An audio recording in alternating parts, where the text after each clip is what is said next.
Tu as sûrement découvert que si tu prépares le blanc de poulet comme ça, il n'en restera pas une miette, car il devient incroyablement savoureux. Je vais commencer par couper le blanc de poulet, je vais le trancher en fines lamelles, bien délicates, faciles à manipuler. De cette manière, nous allons préparer un blanc de poulet délicieux d'une façon très simple et pratique à faire à la maison, sans complications.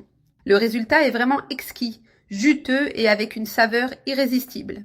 Après avoir coupé en lamelles, je vais trancher encore plus finement, car je veux que le blanc de poulet soit en petits morceaux faciles à frire. Qu'il cuise rapidement.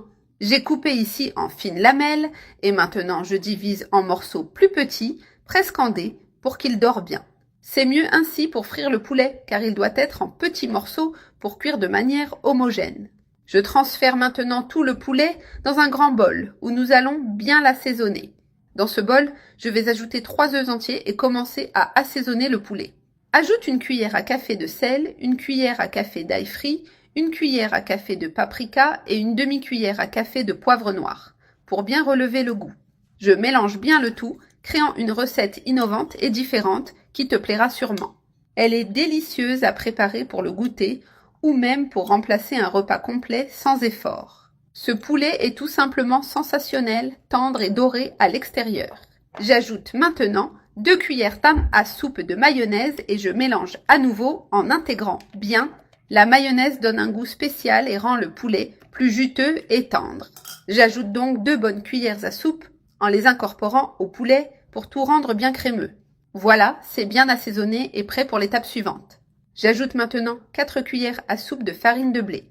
J'utilise de la farine sans levure et je mélange à nouveau pour bien intégrer à la préparation. La farine de blé aide à lier et à maintenir les petits morceaux fermes et consistants. Ainsi, on obtient un poulet croustillant et très spécial avec une texture incroyable. Après avoir mélangé la farine, j'ajoute aussi du fromage mozzarella râpé, environ 150 grammes, qui vont fondre et donner de l'onctuosité au plat. J'ajoute aussi de la ciboulette selon le goût pour apporter de la fraîcheur et une touche de couleur. Il ne reste plus qu'à bien tout mélanger. Ce poulet est savoureux et très facile à préparer à la maison. Une option parfaite pour tes repas du quotidien, rapide et nutritive. J'ai déjà mélangé tous les ingrédients et regarde comment le mélange de poulet est devenu bien homogène. Je le porte maintenant à la cuisinière et commence à frire à feu moyen avec un peu d'huile. Je laisse le temps nécessaire pour que ça cuise et dore de manière uniforme jusqu'à ce que ce soit bien doré. C'est déjà doré d'un côté, maintenant je le retourne pour dorer aussi de l'autre côté et que ce soit parfait. Regarde comme c'est bien doré et appétissant avec une couche croustillante. C'est bien doré de l'autre côté aussi, alors je le retire et le mets de côté dans une assiette. Regarde comment notre poulet frit est devenu croustillant à l'extérieur et tendre à l'intérieur. J'en mets un dans l'assiette pour montrer. Maintenant, je vais le couper en deux et te montrer comment c'est à l'intérieur.